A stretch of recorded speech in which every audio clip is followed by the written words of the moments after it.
Here's an unsettling fact. People disappear in national parks way more often than most people realize. Some are experienced hikers, while others are just regular visitors trying to spend some time outdoors but never made it back home. Today, we are discussing 9 national parks where people keep disappearing and the cases that left the authorities with no clear explanation. These are not urban legends, but rather real visitors at real parks, with real families still searching for the truth.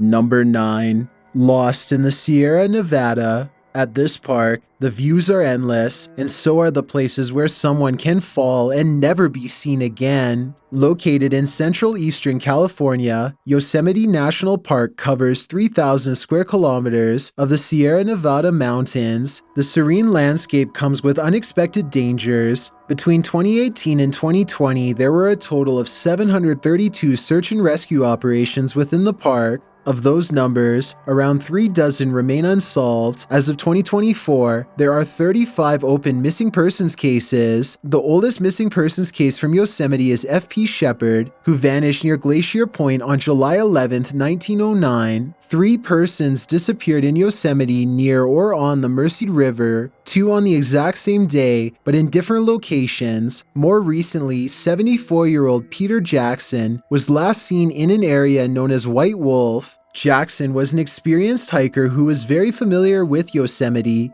He planned a camping trip with a series of day hikes for September 2016. He left his camp on the 21st for an excursion and failed to report back. Campground staff watched his tent for a few days, but Jackson never returned. He was officially reported missing 5 days later. His son told police he last spoke to his father on the 17th through text, with the two discussing Jackson's planned hike for the day. Officials searched the surrounding area for weeks, but were unable to locate him before the search was called off in October. By this time, the weather had turned significantly, making search efforts increasingly difficult and dangerous. Jackson remains listed as missing as of 2025. The most recent unsolved missing persons case from Yosemite was filed in July 2020. Sandra Lynn Johnson Hughes. She had recently moved from Hawaii to California in the wake of the COVID-19 pandemic and scheduled a camping trip in order to briefly escape the stresses of the times. Sandra was well experienced with the outdoors and was prepared for the trip ahead. She last spoke with family on June 26, where she let them know of her plans to head to Yosemite for a few days. On July 5th, park officials discovered her abandoned campsite. Nothing looked out of the ordinary. The camp was organized with no signs of struggle or other evidence of foul play. However, Sandra simply was not there.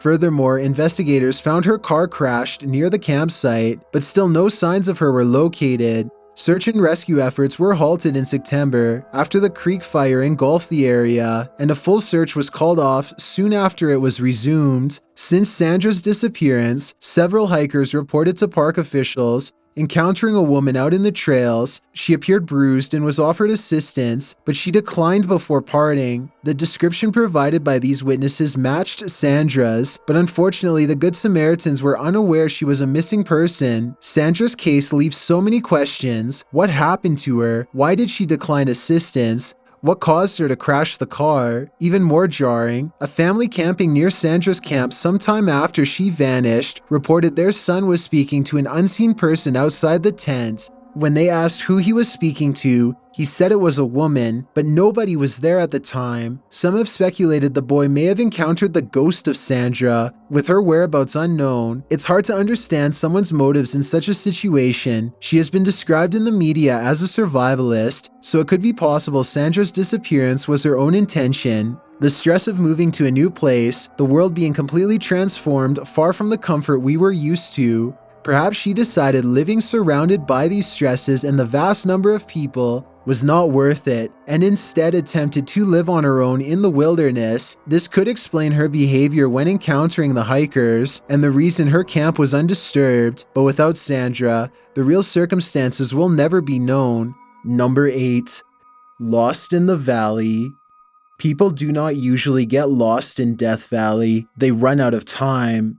Death Valley National Park is a 3.4 million acre stretch of desert between Fresno, California and Las Vegas, Nevada. Death Valley certainly lives up to its name. It is a massive rock desert featuring some of the harshest conditions on Earth. Life in Death Valley is beyond difficult, and yet it still attracts over 1 million visitors each year. Despite its natural beauty, Death Valley is a dangerous place to explore off of the designated paths. Emergency services are called to treat people experiencing heat-related illnesses. Sadly, not all recover. A number of people have become lost in the desert, and many have never returned. On May 4th, 2021, 76-year-old Robert Bob Wildener left home to repair a truck located in Saline Valley, a spot known for its hot springs and nearby Joshua Tree forests. Wildener told his family he would be back in a day, but by May 8th, the family still had not heard from him. They filed a missing persons report, and an investigation was underway. Park rangers located Wildener's vehicle, along with the truck he had set out to repair, near Warm Springs Campground, but Wildener himself was nowhere to be found. His keys and cell phone were found abandoned in his vehicle. The camp host told authorities he hadn't seen Wildener. A large land and air search began the next day, but had to be called off after a few days due to the increasing temperatures. 2 years went by without any sign until a pair of hikers made a surprising discovery. In March 2023, Doug Carey and his colleague Stuart Jeffries went to the location Wildener's truck was found. Using a theory they had come up with, the two men made their way to a nearby camp bathroom, and from there walked in the direction they believed Wildener had traveled. Their theory was that Wildener had used the bathroom, then made a wrong turn when exiting. After they had walked a good distance over rocks and dirt, Jeffries came across a single sandal. They took it to the authorities, and a family member identified it as identical to one belonging to Wildener, down to the makeshift repair job he was said to have done to it.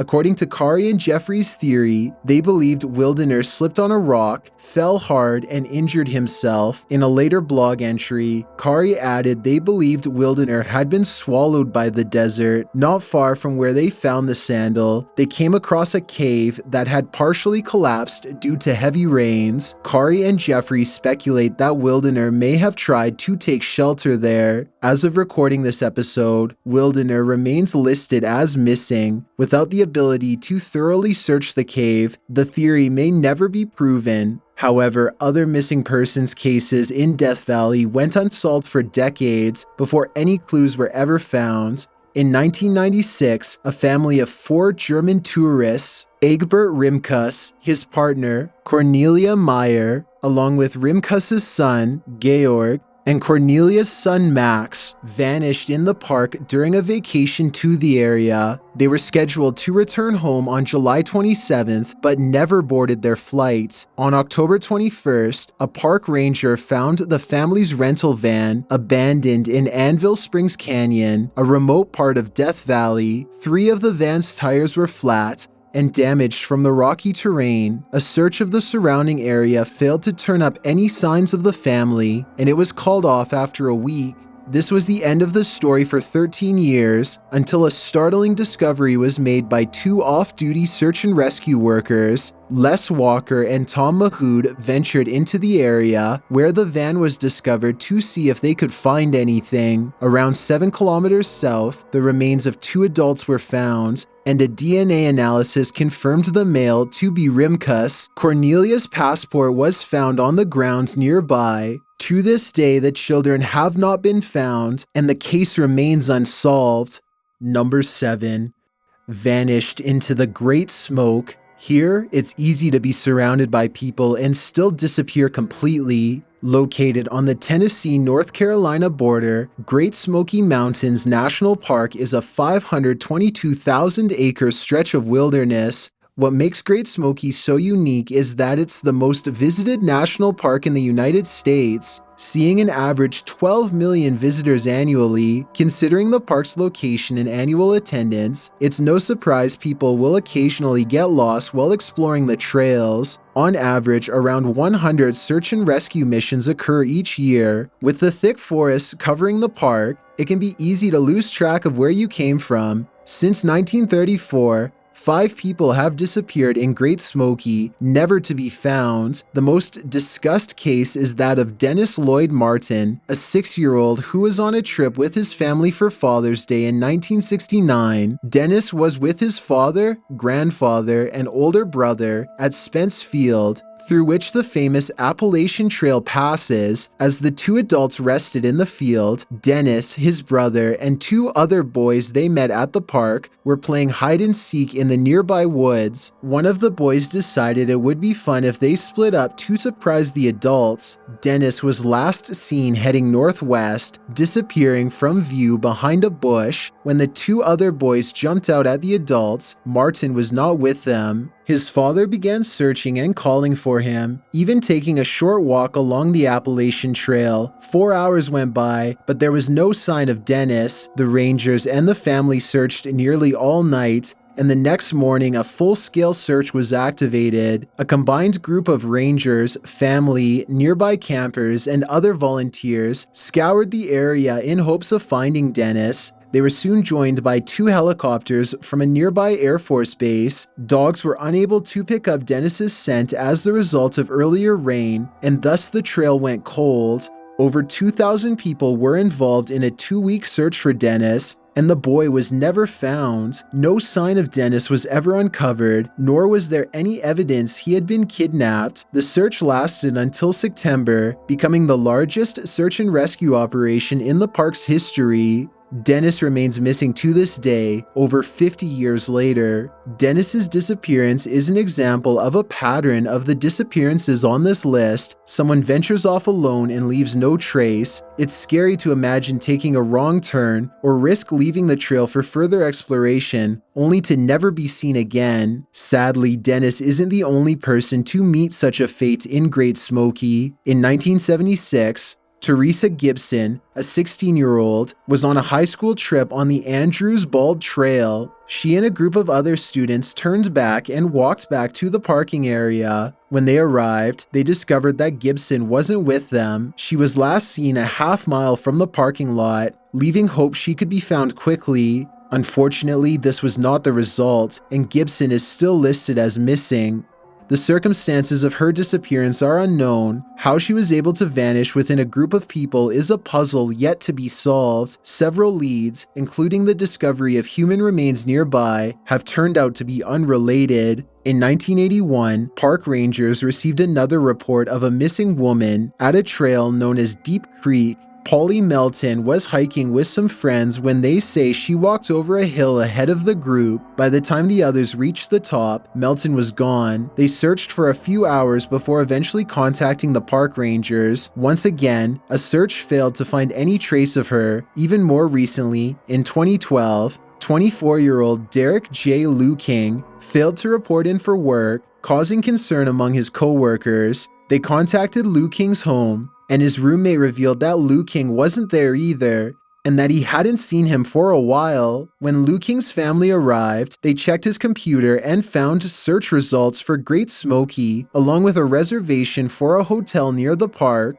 Investigators were able to obtain security footage of Luking at the hotel, and a search of his hotel room uncovered an open bottle of liquor. In hotel security footage, he was seen wearing a hiking backpack as he left, and that was the last time he was ever seen. The Luking family went to Great Smoky's Newfound Gap and were elated to find his car in the parking lot. Inside was several pieces of newly purchased hiking and camping gear, including survival tools, an axe, compass, lamp, and more. However, Luking was nowhere in sight. More chillingly, a note found in the car read, "Don't try to follow me." This piqued the concern of his family, and a search and rescue operation was initiated by police and park rangers. Despite covering a vast area and questioning hundreds of potential witnesses, nothing of Luking's whereabouts were found, and nobody recalled seeing anyone matching his description. Many questions remain regarding his disappearance. Why buy all this gear, then leave it behind in the car? Why the sudden urge to go on this unannounced trip? And what about the note? Finding that note alarmed his family, and search teams began looking right away. No clear explanation was ever confirmed. However, his family and friends stated they saw no signs Liu King was experiencing any excessive stress or signs of depression. Later, searchers found human remains near where Liu King's car was located, but they turned out not to be his. Though investigators initially believed they had found Liu King, a thorough examination revealed the identity of the remains was actually Giovanni Cocchini, another hiker who went missing days after Liu King. Number 6. A lie which may have cost a life. At this park, people have gone missing in places that should have been easy to search, like they simply vanished. Grand Teton National Park is a 310,000-acre stretch of land in western Wyoming. Sadly, Grand Teton has also been used as a dumping ground for criminal activity. Several missing person reports have been linked to Grand Teton. Fortunately, a majority are solved. But the case of Kyan McLaughlin continues to baffle investigators. A 27-year-old snowboard instructor originally from Ireland, McLaughlin left for Grand Teton the morning of June 8, 2021. Friends told investigators he had texted them before leaving, excited to explore a trail from Garnet Canyon to Amphitheater Lake. Then he failed to report to work 2 days later. After another few days without contact, his employers filed a missing persons report. Investigators found security footage of McLaughlin entering the park, but he never left. They later found his car parked at the Lupine Meadows trailhead. A check of his phone activity found a ping from a nearby cell tower the same day he disappeared, but nothing more after. An extensive search of the area failed to find any trace of the man, but soon police had what they thought was a good lead. A woman who lived nearby, named Heather, told police she had seen McLaughlin the day he disappeared, hiking down a nearby trail in the direction of Taggart. Heather claimed the two spoke for a brief time before going their separate ways. She adds he was going to do some diving from the cliffs into the water. Based on this information, park authorities began a new search around Taggart and Bradley Lakes, but unfortunately, they found no sign of McLaughlin's presence. Investigators dug deeper into Heather's story and eventually uncovered the truth. Heather had never seen or spoken to McLaughlin. She later claimed she made up the story in order to keep the search going, but the damage done is undeniable. Over 500 hours of searching was wasted on the false lead, precious time that could have been instrumental in finding McLaughlin's safe. Heather was fined and banned from the park for 5 years as a result. The surrounding terrain made searching difficult for authorities. The trailhead passes through steep climbs with jagged rocks, but McLaughlin's mother described the trail itself as, quote, not difficult at all. Even the more than 50 aerial searches investigators conducted failed to find McLaughlin. Despite the use of infrared cameras to find heat signatures through the trees, even to this day, not a single piece of McLaughlin's personal belongings have been found. It's hard to imagine the heartbreak his family must feel to receive some hope of his whereabouts, thanks to some would-be well-doer, only to discover it was a lie. While Heather has attempted to explain herself, it's still hard to imagine why anyone would make this kind of false report, even with good intentions. As a result of her false testimony, any chance of finding McLaughlin alive, or even at all, is likely gone. Number 5. The rocky maze of the Colorado River. One wrong decision here can put you somewhere no one will ever reach. Grand Canyon National Park is located in northern Arizona. It has become the postcard image of the American Southwest, attracting around 5 million visitors each year. The Grand Canyon has various dangers associated with it. Between 2018 and 2023, National Park Service received 1,100 missing persons reports. While most have been solved, either happily or not, there remains a series of persons who have never been found. The most famous of these is the disappearance of Glenn and Bessie Hyde. The couple married on April 10, 1928 in Los Angeles, but soon relocated to Green River, Utah. Glenn was an experienced river runner and wished to bring Bessie on a river trip so she might experience its joys. On October 20th, the couple set out on the Green River, rowing down the canyons and into the Colorado. The last time they were seen was on November 18th, when they met photographer Emery Kolb. They had their photograph taken, then recommenced their journey. They were never seen again.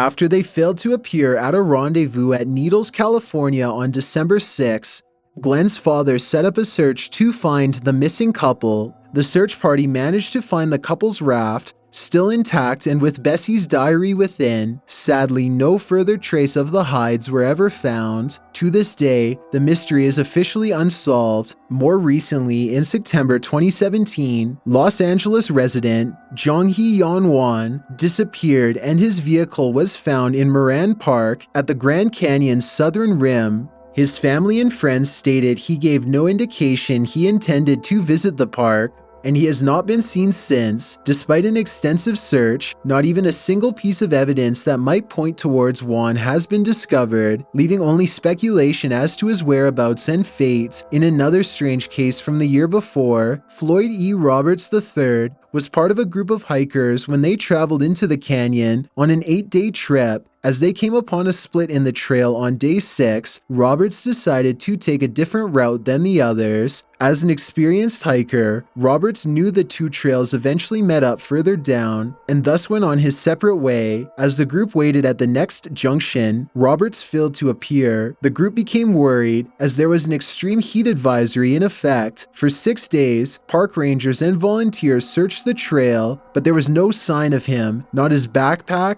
bits of clothing, nothing. It is as if he simply vanished into thin air. Officials have presumed he succumbed to heat exhaustion and may have fallen somewhere deep in the canyon, hard to reach and completely out of sight. In a much more current event, Thomas Daniel Gibbs of New Jersey went missing from the Grandview Trail on July 22, 2025. Grandview is considered a difficult trail, one of the most difficult in the area. All that has been found of Gibbs so far has been his truck, right where he left it in the parking lot. As of now, his missing persons case remains open. Number 4. Into New Zealand's Great White Snow. Even experienced climbers can vanish here without leaving enough behind to ever explain what happened. Aoraki/Mount Cook National Park. Avid fans will recognize it as the filming location for Minas Tirith, Gondor's capital in the Lord of the Rings film series. Aside from the usual hiking trails and camping spots, Aoraki is a popular place for mountain climbers. Between 150 and 200 people scale to the peak. A majority of these are on guided climbing tours, but the most experienced of mountain climbers brave the terrain alone. In November 2024, 3 climbers attempted to reach the peak of Aoraki. Americans Kurt Blair and Carlos Romero, alongside an unnamed Canadian man. The trio were flown into Plateau Hut in the final days of November in preparation for their climb. When their helicopter returned days later at their scheduled meeting time to pick them up, the climbers never appeared. Their last recorded sighting was when they encountered a couple of skiers days before the pickup was scheduled. They conversed for a time before parting ways to complete the final quarter of the climb. Blair's sister last heard from him when he sent a photo during the night of a snow-covered area illuminated by flashlights. Even after authorities notified the families a search was underway, there wasn't immediate concern. Blair and Romeo were experienced climbers and had encountered troubles on previous climbs that they were able to navigate smoothly. Then rescuers made a startling discovery. Climbing gear belonging to the trio were discovered near the peak, but there were no signs of the men. Soon after, diminishing weather conditions forced the search to be postponed until a later date. As of 2025, the 3 climbers are still missing. One piece of evidence which has baffled investigators is an emergency flare that was found abandoned at the hut. It is unknown why the men left it. Because of the harsh weather during the search, any footprints or other markings were lost. Without any further leads on their whereabouts, it was officially concluded the men likely perished from exposure or from a fall. Unfortunately, the geography makes any further attempts at recovery too difficult. This story comes as a reminder that no matter how prepared or experienced someone is, trouble can still find them. Number 3. Where Old Faithful blows its top. In Yellowstone, the danger is not just where you can fall, it is where no one will ever find you. Located in the northwest corner of Wyoming, Yellowstone attracts millions of visitors to the U.S.'s least populated state per year. 4.74 million people ventured through Yellowstone in 2024. The park covers 2.2 million acres of land. It even contains the most remote place in the continental United States, an area in the southeast corner more than 20 miles from any road, paved or gravel. Its large area combined with its remote location has contributed to a string of disappearances throughout its 150-plus years as a national park. One of the more famous examples is that of 8-year-old Dennis Johnson. He was visiting the park with his family on April 12, 1966, when they stopped for a picnic near Canyon Village. Dennis's younger sister wandered off from the family, so Dennis and his father went to look for her. While the father eventually found the girl, there was no sign of Dennis. This resulted in a 2-week search for the child, which covered 100 square miles. The search party enlisted the help of bloodhounds, helicopters with loudspeakers, and persons familiar with the landscape attempting to find Dennis's trail. Despite the extensive search, Dennis was never found and remains listed as a missing person to this day. A further 5 people have gone missing between 1966 and 2021. More recently, on September 26, 2010, National Park officers found the car of Stuart Isaac abandoned on Craig Pass, situated between Old Faithful and West Thumb. The keys were still in the unlocked car, and more unusually, it wasn't parked close to any hiking trails. As the discovery was reported and an investigation begun, more unusual circumstances surrounding Isaac's disappearance emerged. On September 6, his family found a note from him stating he had left on a cross-country trip. The last person to speak with him was a high school friend he phoned on the 24th. The National Park Service launched an air and ground search of the area surrounding his car, but no trace of Isaac was found. According to those close to him, he had little experience in outdoor activity, making his impromptu hiking expedition more puzzling. The persons who discovered his car noted he appeared to have left in a hurry, even though nothing appeared wrong with the vehicle. Furthermore, no information could be found regarding his activities between when he left and when his car was found. As of 2025, Isaac is still missing, and there have been no further discoveries that might point toward his location. Even his motives for going on the sudden road trip remain a mystery. The most recent disappearance in Yellowstone is of Austin King, a 22-year-old man from Minnesota. King was familiar with Yellowstone, as he worked at a concession stand within the park itself. On September 14, 2024, King embarked on a solo hike to scale Eagle Peak. A park ranger encountered King on the trail and briefly spoke to him. King had initially planned a different hike for that day, but said he decided to trek up Eagle Peak instead. After parting ways, King continued up the steep trail. The excursion takes several days there and back, so when he didn't return home for some time, nobody was too alarmed initially. King had made contact with his friends and family during his hike, describing the harsh weather conditions of the fog, rain, and sleet as he ascended. But then on September 20th, he failed to appear at the boat scheduled to take people back to employee housing. A search began the following morning and went on for days before a team discovered an abandoned camp near Howell Creek. King himself, though, was nowhere to be found. Soon, the search expanded to include drones and helicopters, but there was still no sign of the missing man. Eventually, bad weather and the approaching winter forced the search to be called off. The only other evidence of King was discovered at the top of Eagle Peak. A handwritten note signed by King, dated September 17th, described the cold conditions that day on the mountain. Sleet and hail rained from the sky, and a thick fog engulfed the mountains. Despite the harshness, King described the experience as something he will never forget, closing the note saying, "Life is beautiful, go out and live it," followed by a smiley face drawing next to his name. Nearly a year passed before King's father and a group of volunteers resumed the search in August 2025. Sadly, they were unable to find King or any other trace of his location. What ultimately happened to King, Isaac, and Stuart is likely to never be fully revealed. Number 2. Where the Alps meet the Southern Hemisphere. People have vanished in this park where help should have been close by, but there was nothing they could do. We all know the joke, everything in Australia is trying to kill you. The internet is filled with images of large spiders, snakes, and other Australian creatures that have been found by tourists and locals alike. Alpine National Park is a 6,400 square kilometer area. It has become a top destination for those seeking a Swiss Alps-like experience in the Southern Hemisphere. It is also a well-known family camping destination. Despite its peaceful nature, Alpine has its share of legends and unsolved mysteries within. Visitors and nearby locals have told stories of the Button Man. While the name resembles something out of an old folk rhyme, the Button Man is a real individual. He resides alone within the wilderness of the Alpine, someone Australians refer to as a bushman. He has become self-sustainable, using hunting and gathering skills used by the indigenous Australians for millennia. While he usually remains in a remote area of the park, campers have reported encounters with the mysterious Button Man.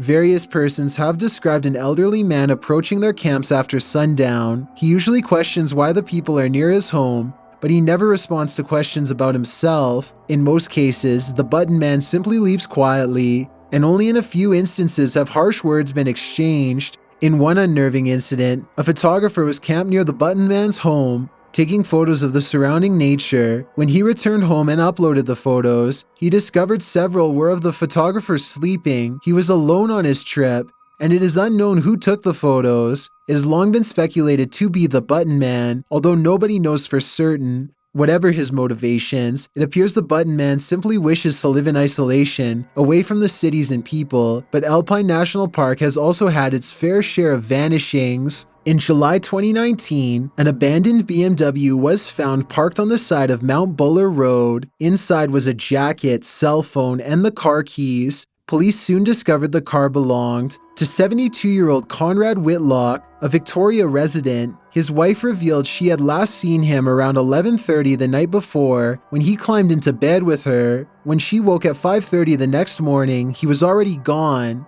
His work revealed he never arrived that day. The last official sighting of Whitlock was by some motorists traveling on the same road, and they passed him at around 6 a.m. A rescue team searched the area for 6 days, but were unable to locate Whitlock.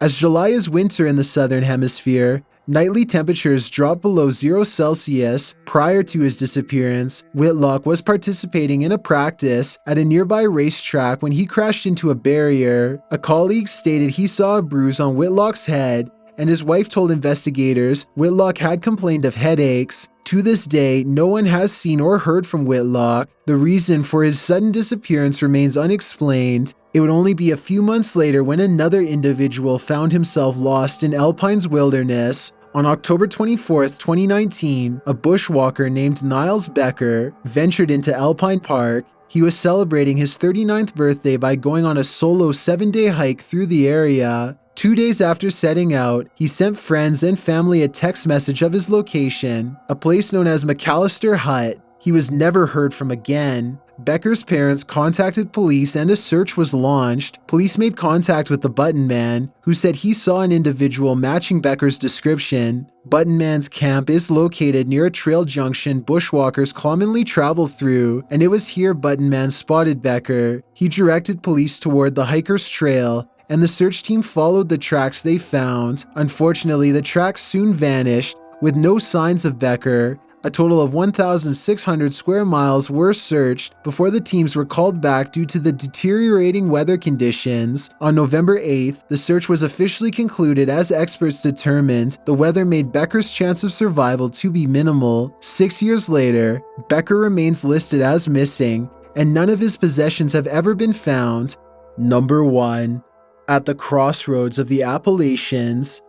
This place is not remote, yet people have vanished here without leaving anything behind. New River Gorge is a bit of an anomaly on this list. Aside from the rapids and domineering cliff faces, the park's hiking trails are known to not be as treacherous. While the park is safe for visitors, there have been a number of incidents regarding people vanishing without a trace. The park isn't as isolated as others we have discussed, with several towns located nearby. And yet somehow people have found themselves unable to make their way out. On April 1st, 2016, Jasmine Cruz of nearby Deepwater left her mother's house following an argument between the two. Later that day, she was spotted by hikers running into the woods near a series of waterfalls within the park. She was never seen again. A search was conducted of the park near her last known location, but they were unable to locate Cruz or any sign of her. Investigators did not believe she left on purpose, and authorities believe she was not a victim of maliciousness. However, yet to be released evidence discovered in May changed her status as somebody who possibly fell while on a hike to somebody who was the victim of foul play. Sadly, Cruz is still missing despite extensive searches of New River Gorge and other suspected locations she is believed to have been. 2 years later, John Melvin Scarborough disappeared off of Bachman Road, approximately 5 miles from the park. A week after the search began, investigators found unidentified remains near his last known location, but couldn't determine whether they belonged to Scarborough or not. The following year, police conducted a search in the area and found more remains, but identifying them was again unclear. While it was initially suspected one belonged to Scarborough, this is likely not the case since he is still listed as missing as of recording this episode. The true mystery surrounding the disappearances at New River Gorge is how little information is available on the cases. Despite thorough searches of the park, no new information regarding Cruz and Scarborough's whereabouts have come to light. Not an article of clothing, no ID, even the aforementioned remains appear not to provide any closure as to what happened. This episode is sponsored by Proton VPN, protonvpn.com/chills. If you sign up using my link, I earn a commission, which helps support the podcast. Now, I use Proton VPN personally, and I want to say what convinced me to use their service. When I use a VPN, I want to make sure it's fast and my privacy and security are both fully protected. Proton is located in Switzerland and is therefore backed by Swiss privacy laws, which are some of the strongest privacy laws in the world and give me peace of mind. And in addition, Proton has a strict no-log policy, and I was very impressed with how fast it was. They have something called a VPN accelerator. Here's how it works. Imagine a toy car track from your room to the kitchen. In some cases while using a VPN, there's only one skinny track. All the cars, aka your data, have to use it. The track is long, so cars move, stop, wait, and then move again. Everything feels slow. With VPN Accelerator, Proton VPN does a few smart things. First, it adds more tracks. Second, it breaks a long trip into shorter ones. Third, it smooths the road. All of this can increase your internet speeds by up to 400%. I was honestly baffled by how much faster the speeds were compared to my old VPN. Plus, they have 15,000 servers in 120 countries, apps for all major devices and platforms, and unlimited bandwidth. Sign up using my link protonvpn.com/chills, and they'll give me a commission, which helps support the podcast. This has been the Chills Podcast, and I just wanted to say thank you very much for listening. My name is Chills. Check out my first album, Sawiskara, which is built around a story from Iroquois mythology about twin brothers, one of light and one of darkness. The album focuses on my connection to Sawiskara, the brother tied to darkness, which to me represents the hard parts of life that push growth and strength. The songs center on personal growth, self-reflection, and handling life's challenges. The album is available on all streaming platforms and is linked in the description. And please follow me on Instagram at DylanIsChillin' with underscores instead of spaces, X at YT_chills, and TikTok at chills. This podcast was made in collaboration with Jonah, Elizabeth, and Karina. Until next time, bye-bye.